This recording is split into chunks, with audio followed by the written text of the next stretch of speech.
Gracias, buenas tardes a todos.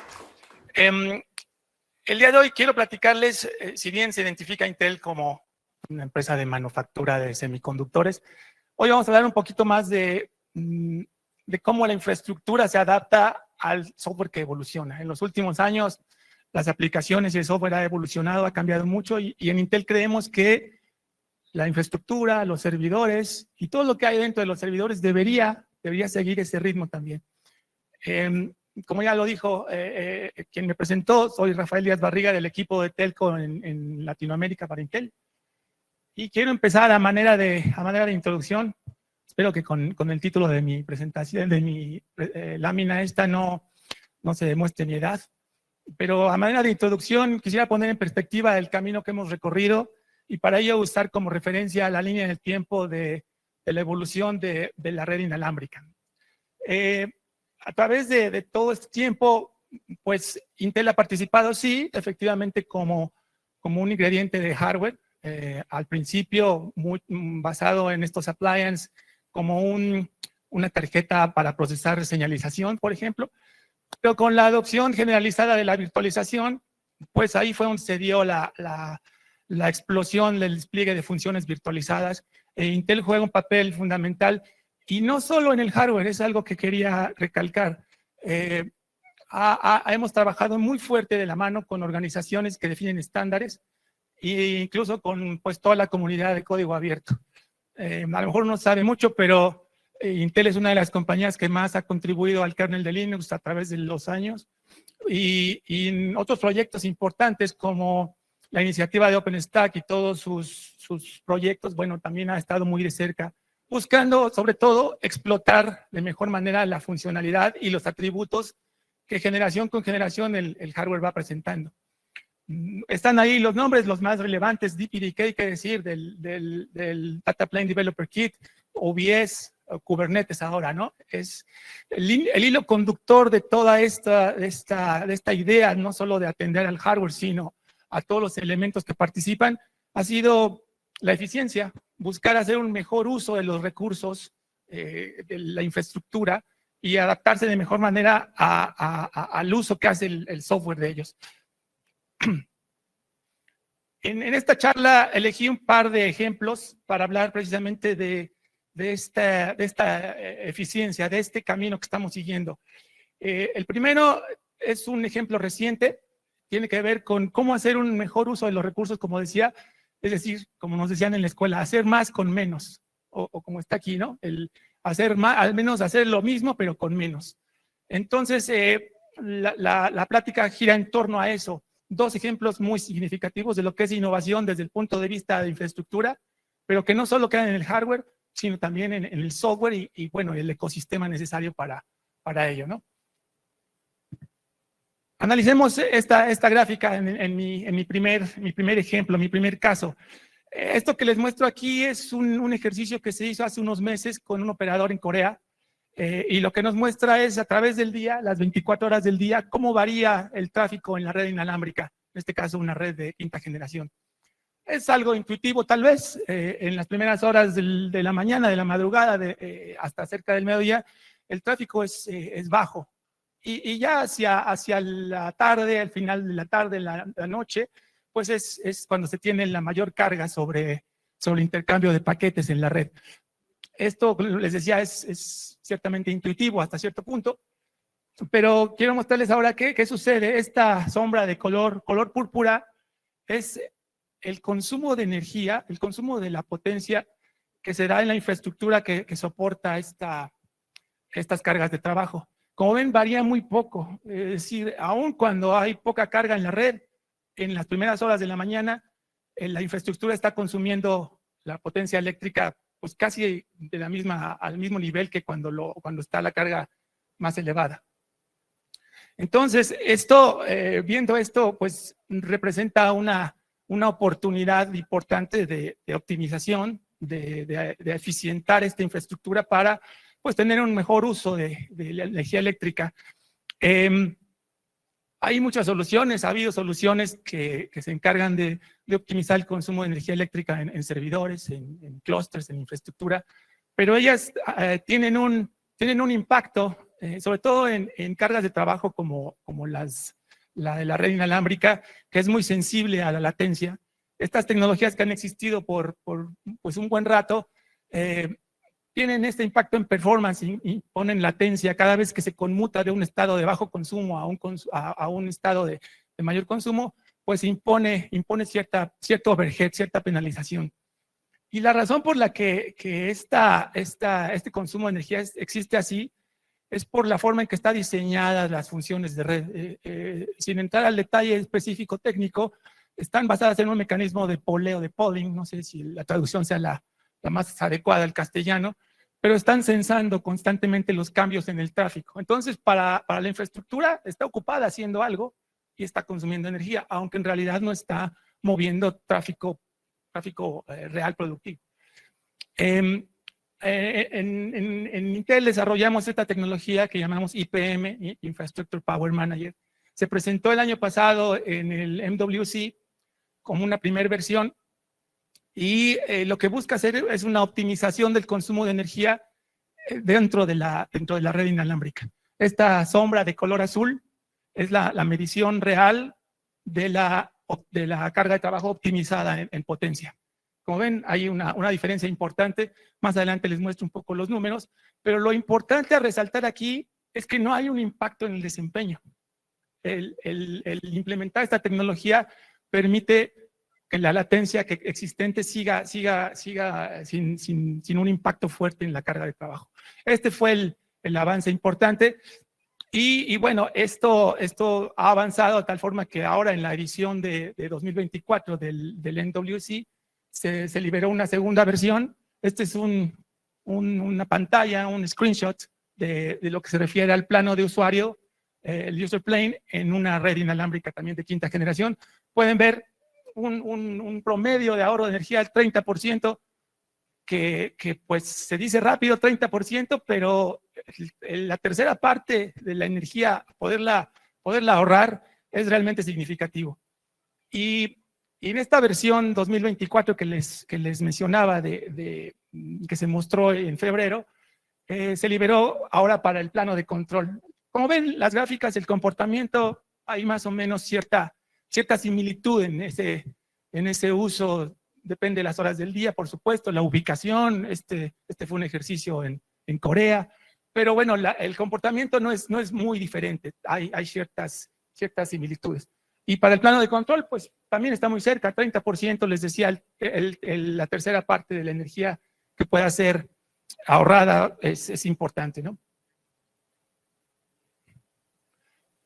En los meses que han transcurrido de este año y con esta segunda versión, ya el ecosistema ha empezado a adoptar. Aquí hay algunas de las compañías que ya han anunciado soluciones o que tienen soluciones disponibles basadas en esta tecnología.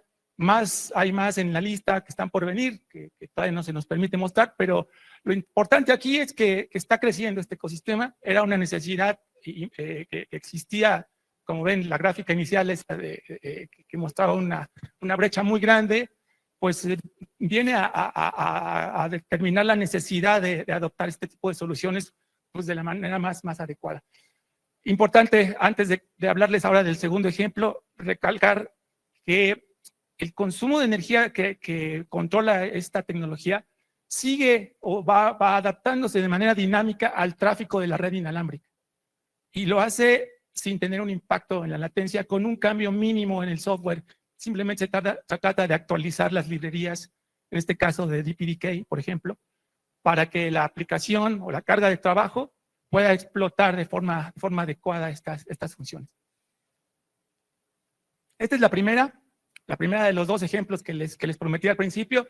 Es una tecnología ya existente, ya hay fabricantes que la integran en sus productos, en sus soluciones. Y ahora hablemos de lo que viene hacia adelante. Esto que les mostraba está disponible hoy día. Esta línea de tiempo muestra cómo se han ido sucediendo las generaciones de procesadores. Y déjenme darles un vistazo de lo que viene hacia adelante, un spoiler de lo que está por ocurrir. La tercera, cuarta, quinta generación, siguiendo la famosa ley de Moore, cada 18, 24 meses. Y ahora lo que viene es una sexta generación que llamamos Xeon 6. siguiendo esa misma línea para que en los próximos meses esté disponible. Ahora bien, hay un pequeño cambio, hay una pequeña variante dentro de esta generación de este Xeon 6 y es una alternativa, es un diseño nuevo que antes no existía. Es un diseño de alta eficiencia. Lo denominamos E-Core por el tipo de arquitectura que tiene dentro del procesador semiconductor. Y la I o la E, perdón, en español, se refiere a un core eficiente, es decir, diseños eficientes de semiconductores. ¿Y por qué viene todo esto a cuenta? Bueno, como decía al principio, el software ha evolucionado con el tiempo de soluciones monolíticas tradicionales a microservicios, cloud native, mayormente implementadas a través de contenedores. Y esta es nuestra respuesta para atender ese tipo de cargas de trabajo modernas. Requieren también arquitectura de hardware moderna. Es decir, el software manda y el hardware responde, ¿no? Esa es la idea. Como veían, perdón, regreso un segundo. El roadmap a partir de aquí muestra estas dos generaciones, esta variante de las alternativas que existen. Y solo para hacer un pequeño paréntesis y todos recordar esto y por qué es importante que el hardware pueda responder, y es porque el software, dependiendo de su naturaleza y la forma en que está construido, hace un uso de los recursos de manera distinta.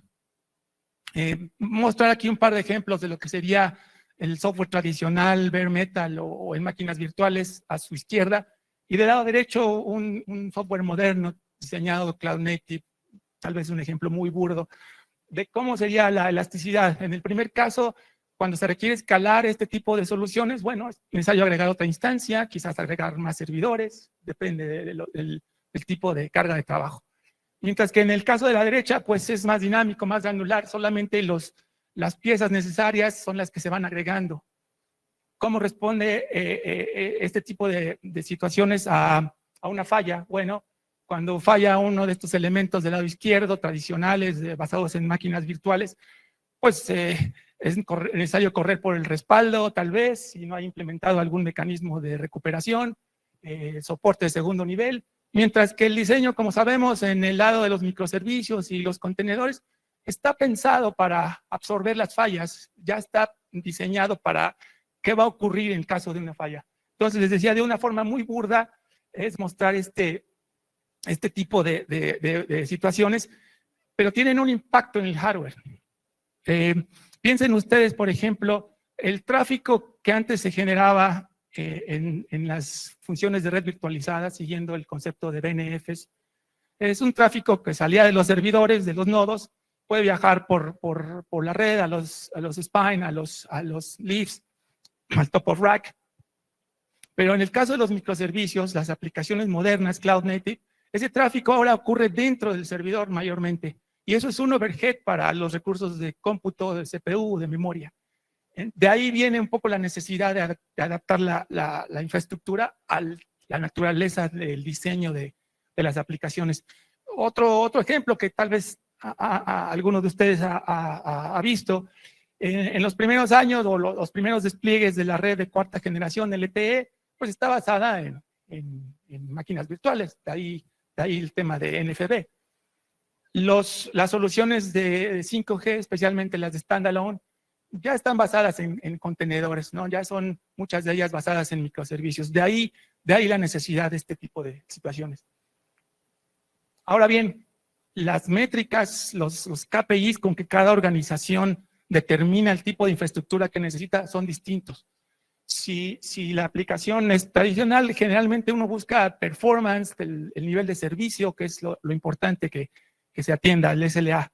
Pero en el caso de Cloud Native también hay una métrica adicional, que es la densidad, por ejemplo, ¿no? El poder tener un nivel de consolidación alto. Y surge una pregunta que va a decir, bueno, Rafa, ahora se complica todo, porque ahora tengo que pensar un stack de software diferente para cada arquitectura de hardware, y antes era eso mucho más simple. La buena noticia en ese sentido es que no, que el software, el mismo stack de software funciona igual, independientemente de las dos arquitecturas. Sí va a haber beneficios de un lado o de otro, pero al menos los mismos sistemas operativos, los mismos hipervisores, las mismas aplicaciones funcionan de manera indistinta en cualquiera de los dos diseños.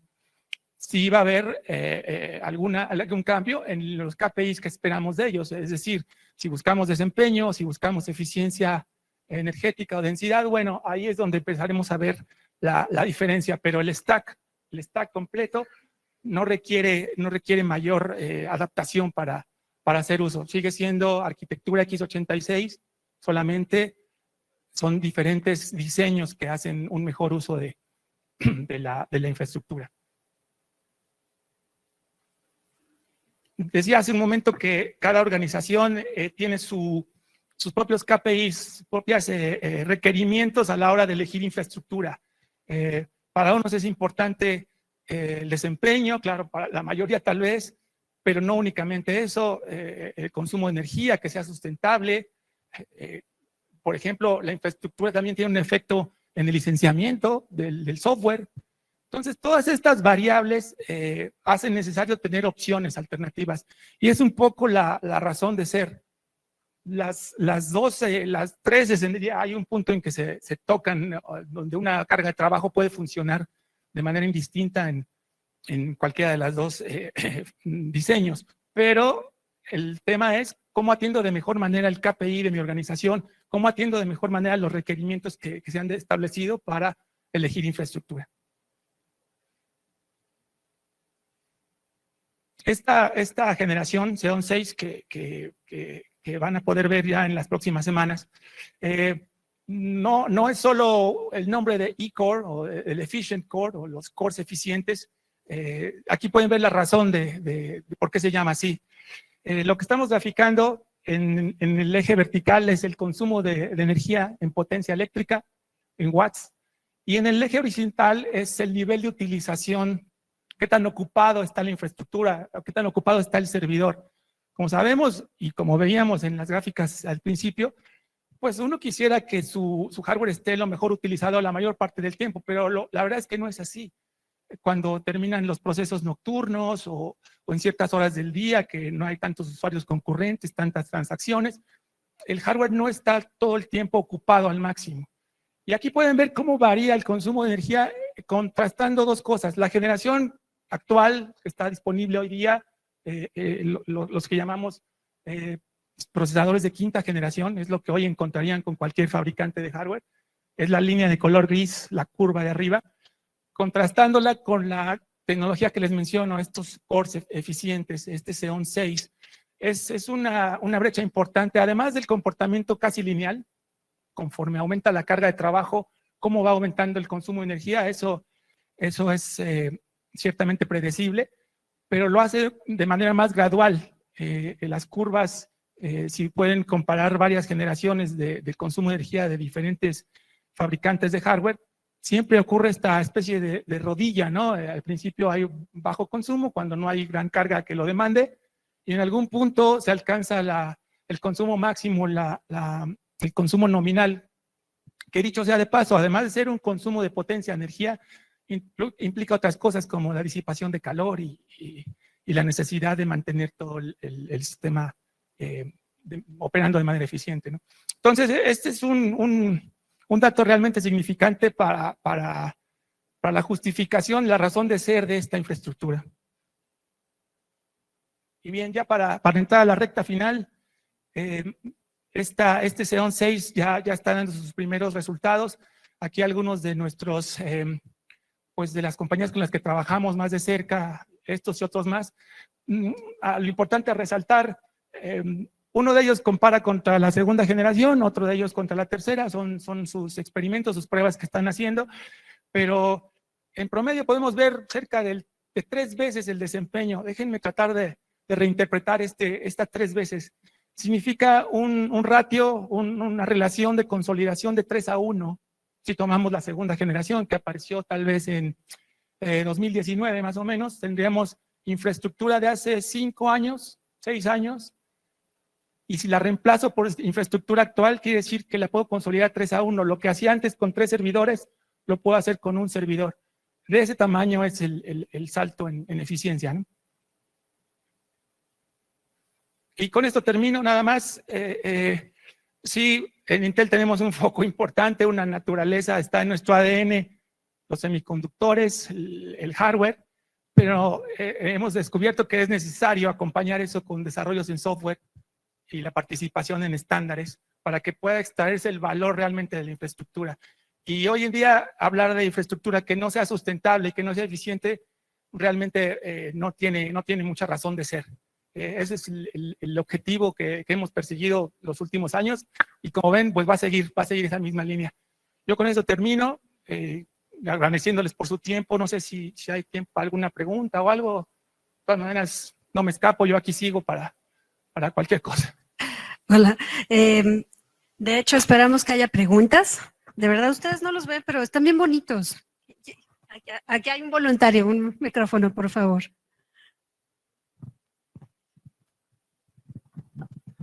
Para conocer un poco más sobre la aplicación de IPM, ¿nos podrías indicar si esta aplicación es una carga adicional en la plataforma donde se utiliza o se integra a nivel de los workloads que están sobre la plataforma?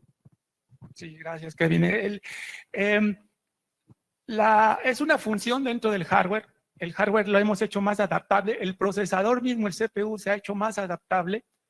Es decir, es una solución propiamente del CPU, pero para poderla usar, para poderla controlar, se necesitan estas librerías a las que hacía mención. El DPDK, que es el proyecto por excelencia para optimizar el desempeño de una infraestructura de propósito general, como es un servidor x86, usada en aplicaciones, cargas de trabajo de red. Entonces son las dos piezas. La innovación en hardware controlada desde las librerías que estos fabricantes de los que hablaba ya integran en su solución.